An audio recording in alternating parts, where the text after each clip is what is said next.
সুপ্রিয় চাকরি প্রত্যাশী ভাই ও বোনেরা, আশা করি আপনারা সবাই অনেক ভালো আছেন। আপনাদের সবাইকে স্বাগতম জানাচ্ছি আমাদের অনলাইন লার্নিং সেন্টারে। আজকের এই ভিডিওতে আমরা আলোচনা করব খুবই গুরুত্বপূর্ণ 30টি গণিত প্রশ্ন নিয়ে, যে প্রশ্নগুলা দুদক পরীক্ষাতে আসতে পারে। তাহলে চলুন শুরু করি আজকের এই ভিডিও।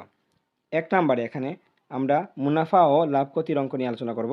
1 নম্বর প্রশ্ন, 100 টাকায় কেনা জিনিস 120 টাকায় বিক্রি করলে লাভ কত পার্সেন্ট? এখানে আপনাদের একটা সূত্র জানা থাকা লাগবে। একটা সূত্র জানলেই কিন্তু আপনারা মুনাফার অঙ্ক পারবেন। সেটা হচ্ছে লাভ সমান বিক্রয় মূল্য বিয়োগ ক্রয় মূল্য। তাহলে এখানে 120 টাকা হচ্ছে বিক্রয় মূল্য, 100 টাকা হচ্ছে ক্রয় মূল্য। 120 থেকে 100 টাকা বাদ দিলে হবে 20 টাকা। সেই 20 টাকাকে আপনারা ক্রয় মূল্য দিয়ে ভাগ দিবেন এবং সাথে 100 টাকা 100% গুণ দেবেন। তাহলে ক্রয় মূল্য হচ্ছে 100 টাকা, 100 টাকা দিয়ে আপনারা ভাগ দিলে বের হবে 0.2%, 0.2, এবং আবার বলেছিলাম 100% দ্বারা গুণ দিবেন, তাহলে বের হবে 20%। তাহলে মেন উত্তর হচ্ছে 20%। 2 নাম্বারও ঠিক তেমনই, আপনারা সেমভাবে এখানে বলা আছে 500 টাকায় কেনা জিনিস 450 টাকায় বিক্রি করেছে, তাহলে ক্ষতি কত পার্সেন্ট হবে? ক্ষতি কত পার্সেন্ট হবে? তাহলে প্রথমে কি করতে হবে? ক্ষতি সমান ক্রয় মূল্য বিয়োগ বিক্রয় মূল্য।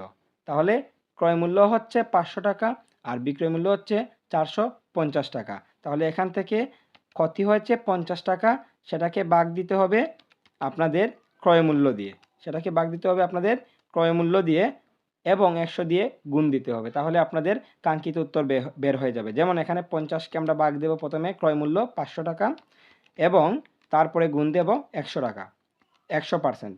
তাহলে 10% বের হবে, এটাই হচ্ছে কাঙ্ক্ষিত উত্তর। সেমভাবে এখানে আছে 3 নম্বর প্রশ্নে, ক্রয় মূল্য 200 টাকা, লাভ 50 টাকা, বিক্রয় মূল্য কত? তাহলে এই যে প্রশ্ন, এটা 200 টাকা যদি আমরা কোনো বস্তু কিনি আর লাভ করি 50 টাকা বিক্রি করে, তাহলে এখানে বিক্রয় মূল্য কত? 250 টাকা হবে। খুবই ইজি একটা কোয়েশ্চেন এটা।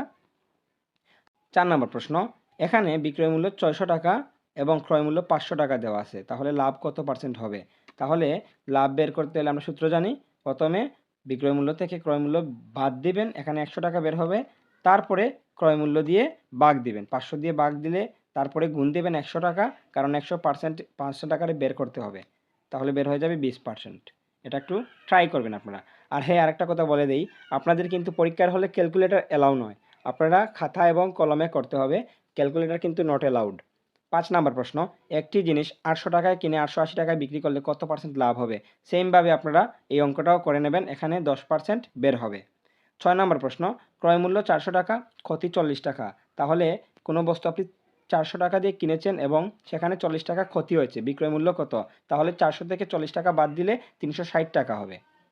7 নাম্বার প্রশ্ন, 15% লাভে 230 টাকা বিক্রি করলে ক্রয় মূল্য কত হবে? যদি কোনো জিনিস 15% লাভ দিয়ে কিনেন এবং 230 টাকা দিয়ে বিক্রি করলে, তাহলে ক্রয় মূল্য কত হবে? এটা কিন্তু খুবই একটা ইজি কোয়েশ্চন, সেটা হবে 200 টাকা। 8 নম্বর প্রশ্ন, একটি বৃত্তের ব্যাসার্ধ 7 সেন্টিমিটার হলে ক্ষেত্রফল কত হবে? আমরা কিন্তু ক্ষেত্রফলের সূত্র জানি। বৃত্তের ক্ষেত্রফলের সূত্র হচ্ছে পাই আর স্কোয়ার।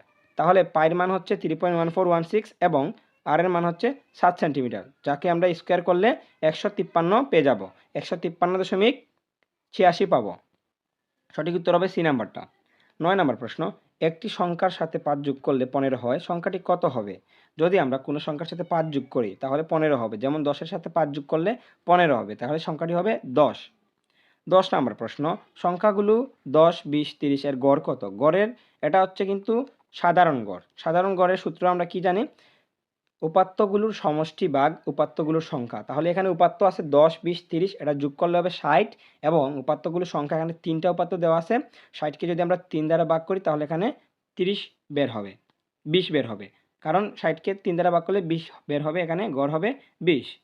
11 নম্বর প্রশ্ন, 5 জনের বয়স 12, 14, 16, 18, 20 হলে গড় বয়স কত হবে? এটা আপনারা বের করে নেবেন, উপাত্তগুলোর সমষ্টি ভাগ উপাত্তগুলোর সংখ্যা। তাহলে এখানে 16 বের হবে। 12 নম্বর প্রশ্ন, ঠিক তেমনি মদ্যক বের করতে হবে। মদ্যক কিন্তু 2 প্রকার, জোড় মদ্যক, বেজোড় মদ্যক। তাহলে জোড়ের সূত্র এখানে মধ্যখানের যে 2টা আছে, কারণ এখানে 4টা কিন্তু উপাত্ত দেওয়া আছে, তাহলে মধ্যখানের 2টা 4 ও 6 যোগ করে 2 দিয়ে ভাগ করলে মদ্যক বের হয়ে যাবে। আর যদি বেজোড় মদ্যক থাকতো বা বেজোড় সংখ্যা থাকতো, বেজোড় উপাত্ত থাকতো, তাহলে কিন্তু আপনারা এই n+1/2 এই সূত্র দ্বারা কিন্তু বের করতে হতো। তাহলে এখন কিন্তু এখানে আপনারা মাঝখানের 2টা যোগ দিবেন এবং 2 দিয়ে ভাগ করলে কিন্তু মধ্যক বের হয়ে যাবে। 4 আর 6 যোগ করবেন 10 হবে, 2 দিয়ে ভাগ করলে 5 হবে, মধ্যক হবে 5। ঠিক তেমনই প্রচুরক কিন্তু উপাত্তগুলোর মধ্যে যে সংখ্যাটি সর্বাধিক বার আছে সেটাই হচ্ছে প্রচুরক। এখানে কিন্তু সবচেয়ে বেশি 7 আছে 2 বার, তাহলে প্রচুরক হবে 7। 14 নম্বর প্রশ্ন, 5 জন শিক্ষার্থীর নাম্বার কিন্তু 20, 30, 40, 50, 60 দেওয়া আছে। গড় নির্ণয় করতে হবে। আপনারা তো গড় নির্ণয় করতে পারেন, তাহলে এখানে গড় নির্ণয় করে নেবেন। 15 নম্বর প্রশ্ন, 100 জন ছাত্রের মধ্যে 60 জন পাস করেছে, পাসের হার কত পার্সেন্ট? সবাই জানি 60 জন পাস করলে এখানে পাসের হার হবে 60%। একটা গাড়ি যদি ঘন্টায় 60 কিলোমিটার যায় তাহলে 2.5 ঘন্টায় কত যাবে? 1 ঘন্টায় যদি 60 কিলোমিটার তাহলে 2.5 ঘন্টা, তাহলে 60কে আমরা গুণ দেব 2.5 ঘন্টা দিয়ে, 150 কিলোমিটার হবে। 17 নম্বর প্রশ্ন, একটি কাজ 8 দিনে শেষ করতে 4 জন লাগে। যদি একটা কাজ 4 জন দ্বারা 8 দিন শেষ হয় তাহলে 8 জন দ্বারা সেটা কত দিন লাগবে? 4 দিন লাগবে। কারণ 4 জনে 8 দিন, তাহলে 8 জনে 4 দিন হবে। উত্তর হবে 4। 18 নম্বর প্রশ্ন, একটি ত্রিভুজের ভূমি 10 সেন্টিমিটার, উচ্চতা 12 সেন্টিমিটার এবং ক্ষেত্রফল কত নির্ণয় করতে হবে? আমরা কিন্তু ত্রিভুজের ক্ষেত্রফলের সূত্র জানি, হাফ ইন্টু ভূমি গুণ উচ্চতা। হাফ ইন্টু ভূমি 10 গুণ দেবেন, তারপরে 12 গুণ দেবেন। প্রথমে হাফ, তারপরে 10, তারপরে 12 গুণ করলে 60 বর্গ সেন্টিমিটার বের হবে। তো প্রিয় শিক্ষার্থী বন্ধুরা, আজকের ভিডিও এই পর্যন্ত ছিল। যদি আপনারা এরকম ভিডিও পেতে চান তাহলে অবশ্যই আমাদের চ্যানেলটিকে সাবস্ক্রাইব করবেন। আর এই ভিডিওটি যদি ভালো লেগে থাকে তাহলে অবশ্যই আমাদের এই ভিডিওটি একটা লাইক, একটা কমেন্ট, একটা শেয়ার করে যাবেন। ধন্যবাদ সবাইকে। দেখা হবে অন্য কোনো ভিডিওতে।